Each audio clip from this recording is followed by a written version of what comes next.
जमींदार साहब आज अपनी गलती पर खुद ही शर्मिंदा थे। आज उनके घर की इज्जत पर दाग लगते लगते बच गया।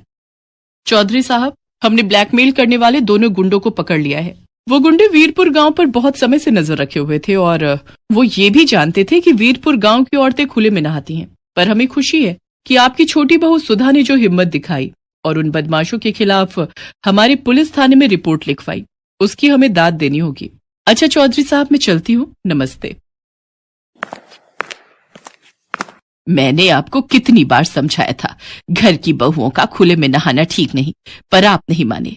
अब कुछ भी हो जाए, मैं अपनी बहुओं के लिए घर में गुसल खाने की व्यवस्था जरूर करूंगी।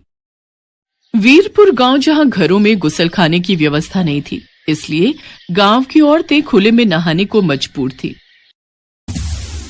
अरे नई बहू, सोकर उठी नहीं क्या? स्नान के लिए नदी पर जाना है। बड़ी भाभी, नहाने के लिए नदी पर?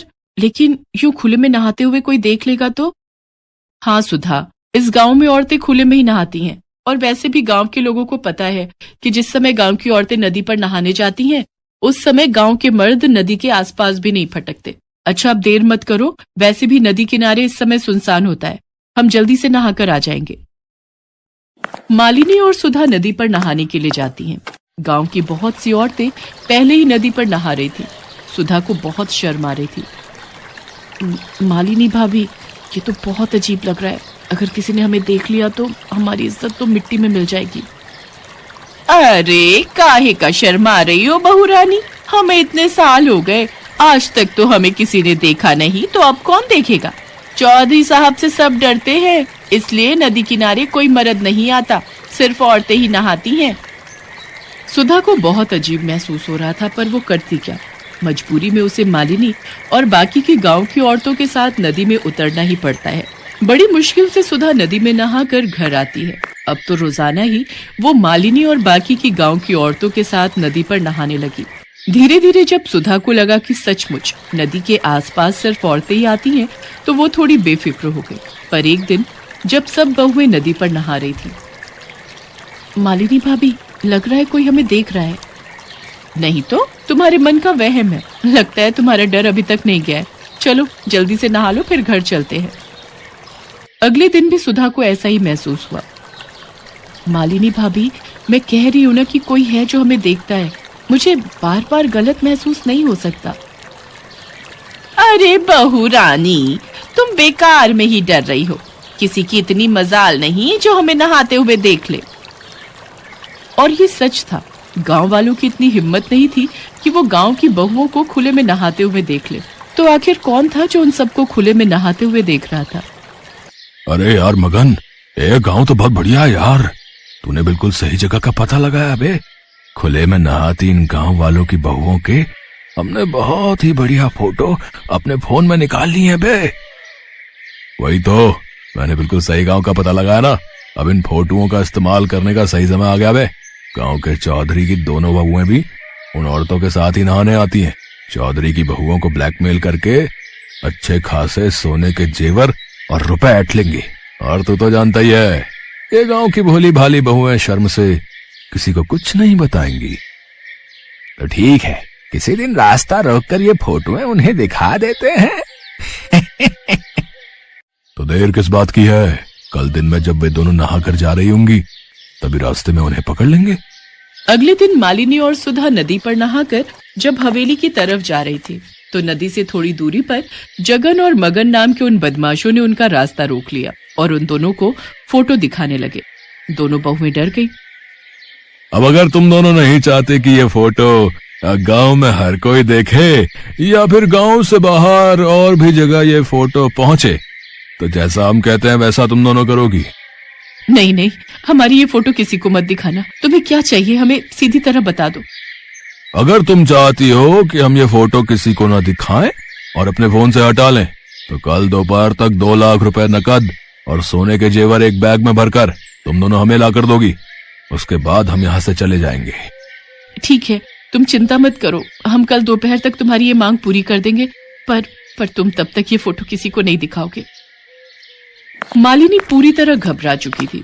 वो दोनों घर लौट आती हैं। मालिनी भाभी, हम ये गलत कर रहे हैं, अन्याय के सामने झुकना कायरता है। हम अन्याय को छूट दे रहे हैं। उन मुजरिमों को सजा मिलनी चाहिए। उनकी मांगे पूरी करके तो हम उन्हें और बढ़ावा दे रहे हैं। आज वो हमारे साथ ऐसा कर रहे हैं, कल किसी और के साथ करेंगे। ये सरासर गलत है भाभी। तो हम कर भी क्या सकते हैं सुधा? हमारी फोटो बदमाशों के पास है। हम ये बात किसी से नहीं कह सकते। बदमाश हमारी फोटो हर जगह दिखा देंगे। पर सुधा बहुत हिम्मत वाली थी। वो मालिनी को बिना बताए पुलिस स्टेशन पहुंचती है और वहां पर लेडी ऑफिसर को सारी बात बताती है। सुधा, तुम चिंता मत करो, मैंने ऐसे गुंडों को बहुत सीधा किया है। मैं जैसा कहती हूँ वैसा ही करना। सुधा पुलिस की मदद ले चुकी थी। अगले दिन वो मालिनी के साथ बदमाशों की बताई जगह पर पहुंचती है। गुंडे जैसे ही मालिनी और सुधा के पास आते हैं, तभी पुलिस भी वहां पहुंच जाती है। पुलिस को देखकर गुंडे घबरा जाते हैं। पकड़ लो इन गुंडों को। सीधी साधी गांव की औरतों को ब्लैकमेल करके उनके पैसे और जेवर की मांग करते हो। मैडम जी, ये वही गुंडे हैं जिनकी आसपास के गांव की पुलिस तलाश कर रही है। इन्होंने पहले भी कुछ गांव की औरतों को ऐसे ही ब्लैकमेल किया था। पुलिस के द्वारा गुंडों को पकड़ने की बात चौधरी के कानों तक पहुंचती है। उन्हें भी अपनी गलती का एहसास हो जाता है। चौधराइन, तुम सच कह रही हो, गलती मेरी ही है। मैं ही पुराने ख्यालों में जी रहा था। मैंने कभी इस ओर ध्यान ही नहीं दिया कि हमारी बहू बेटियों को किस चीज की सबसे ज्यादा जरूरत है। मैं वादा करता हूँ, इस गांव में हर घर में गुसलखाना होगा, ताकि फिर कभी किसी बहू बेटी के साथ ऐसा ना हो। सुधा, आज तुम्हारी हिम्मत की वजह से हम कितनी बड़ी मुसीबत से बच गए। भाभी, ये तो मेरा फर्ज था। मुझे खुशी है कि आज मैंने जो हिम्मत की, उस कारण इस गांव की बहुओं को अब खुले में नहीं नहाना पड़ेगा। गांव की इज्जत अब सुरक्षित रहेगी। वीरपुर गांव की औरतें सुधा की बहुत तारीफ करती हैं। आज हर घर में गुसलखाना था और गांव की औरतों ने भी अब खुले में नहाना बंद कर दिया था।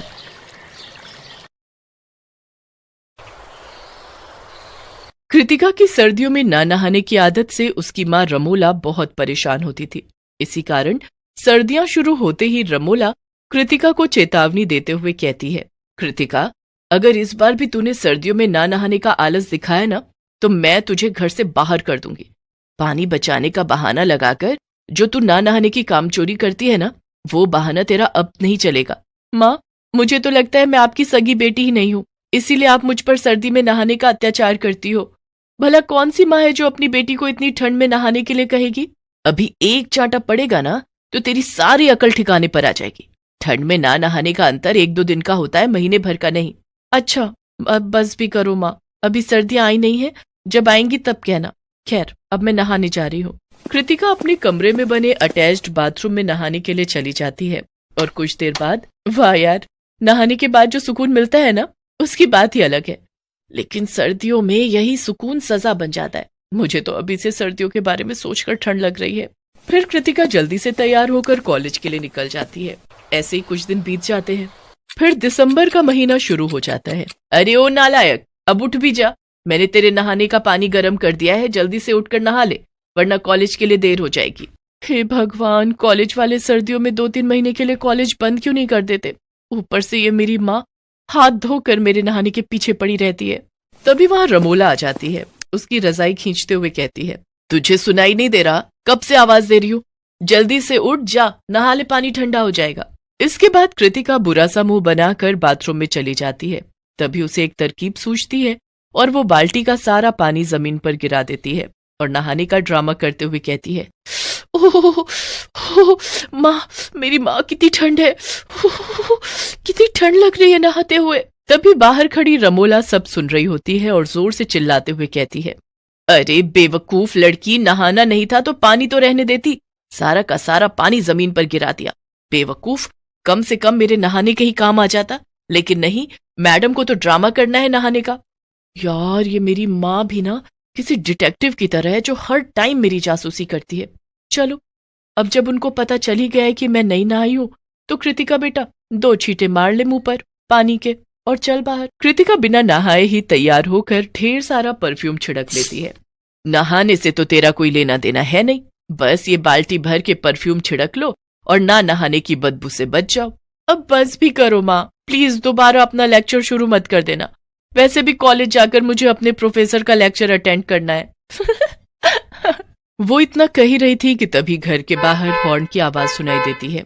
तभी कृतिका अपनी माँ से कहती है, अच्छा माँ, मैं चलती हूँ, धवल आ गया मुझे पिक करने। कृतिका बाहर आकर कार में बैठती ही है कि तभी रमोला झट से बाहर आती है और कहती है, अरे कृतिका बेटा, तू अपनी लाइफ लाइन, मेरा मतलब है परफ्यूम की बोतल घर पर ही भूल गई। इसे रख ले, नहीं तो कुछ देर बाद तुझसे बदबू आने लग जाएगी और सबको पता चल जाएगा कि तू नहाई नहीं है। क्या माँ, आप भी सुबह सुबह बहुत मजाक करती हो। धवल, मेरी माँ बहुत बड़ी कॉमेडियन है। वो क्या है ना, वो कपिल शर्मा की बहुत बड़ी फैन है। ओह अच्छा अच्छा। इसके बाद दोनों कॉलेज के लिए चले जाते हैं। कॉलेज में लेक्चर अटेंड करने के बाद शाम को धवल और कृतिका अपने दोस्तों के साथ कैंटीन में बैठे हुए होते हैं। तभी धवल कहता है, यार सर्दियों में कहीं घूमने चलते हैं, आउट ऑफ स्टेशन। मसूरी कैसा रहेगा? हाँ मुझे लगता है मसूरी सही रहेगा, ठंड में तो वहां स्नोफॉल भी होगा। क्यों कृतिका, चल रही है ना? यार यहाँ तो मैं ठंड की वजह से महीनों महीनों नहीं नहाती, और ये लोग मुझे इतनी सर्दियों में बर्फ में ले जाना चाहते हैं।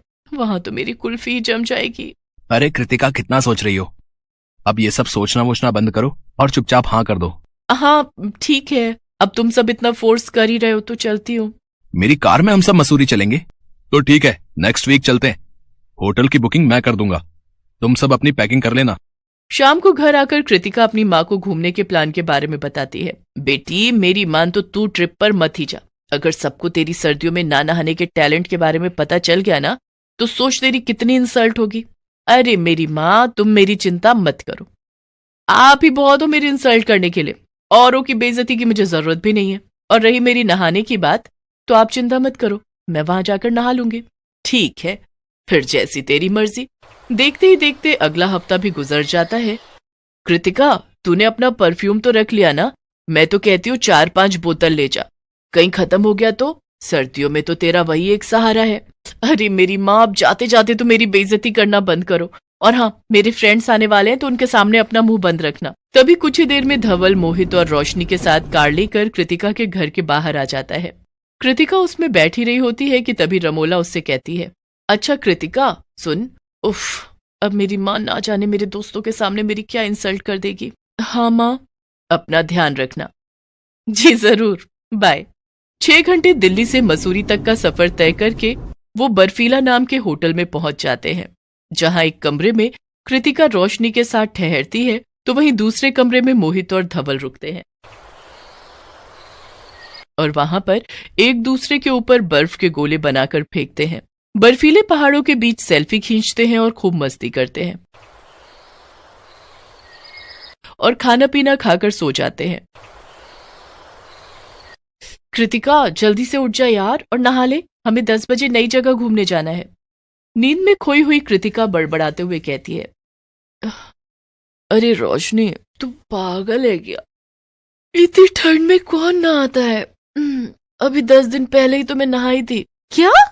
तू सच में 10 दिन पहले नहाई थी और तब से नहीं नहाई क्या? तभी कृतिका एकदम से नींद से जागती है और कहती है, अरे पागल है क्या?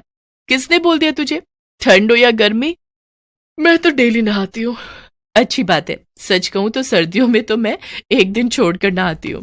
थैंक गॉड मैं बच गई, आज तो मैं अपने मुंह से ही अपनी पोल खोल देती। फिर बिस्तर से निकलकर कृतिका नहाने के लिए चली जाती है और हमेशा की तरह आदत से मजबूर मुंह पर पानी के छींटे डाल देती है और धीरे धीरे पानी जमीन पर गिराती रहती है ताकि रोशनी को उस पर शक न हो। इसके बाद टॉवेल सर पर लपेट कर बाहर आ जाती है। तभी कृतिका की माँ का फोन आता है तो रोशनी फोन पिक कर लेती है। नमस्ते आंटी, मैं रोशनी बात कर रही हूँ। नमस्ते बेटा, कैसे हो तुम सब? हम सब ठीक है आंटी, आप कैसी हैं? मैं भी ठीक हूँ। अच्छा, वो महारानी कृतिका सोकर उठी या अभी भी कंबल के अंदर घुसी हुई है? अरे नहीं आंटी, कृतिका तो कब की उठ गई और अब तो वो नहाकर भी आ गई। हाँ, नहाकर आ गई? ऐसा तो हो ही नहीं सकता। अरे बेटा, वो तो 2-2 हफ्तों तक नहीं नहाती ठंड में। फिर मसूरी में तो बर्फबारी हो रही होगी, वो तुझे बेवकूफ बनाने के लिए सर पर तौलिया लपेटे खड़ी होगी। उसे नहाए हुए तो पूरे 2 हफ्ते हो गए हैं। रोशनी कृतिका को घूर घूर कर देख रही होती है। उधर कृतिका का चेहरा शर्म से झुक जाता है। रमोला फोन पर जोर से कहती है, हाय राम, कहीं उसकी लाइफलाइन, मेरा मतलब है परफ्यूम खत्म तो नहीं हो गया? कृतिका जल्दी से फोन कट कर देती है। हाय यार कृतिका, तू 2-2 हफ्तों तक नहीं नहाती। छी, कैसी है यार तू, इतनी गंदगी में रहने वाली। मुझे नहीं रहना तेरे साथ, गंदी कहीं की। ऐसा नहीं है यार, तू मेरी बात तो सुन। इतना कहकर रोशनी उस कमरे से बाहर निकल जाती है। बेचारी कृतिका, उसको लगा था माँ मसूरी में नहीं है तो मेरी बेइज्जती भी नहीं होगी, लेकिन ऐसा भला कैसे हो सकता था। इस ट्रिप पर भले ही कृतिका की इंसल्ट हो गई और उसका टॉप सीक्रेट सबके सामने आ गया, पर उस दिन के बाद से कृतिका चाहे गर्मियां हो या सर्दियां हर रोज नहाने लगती है।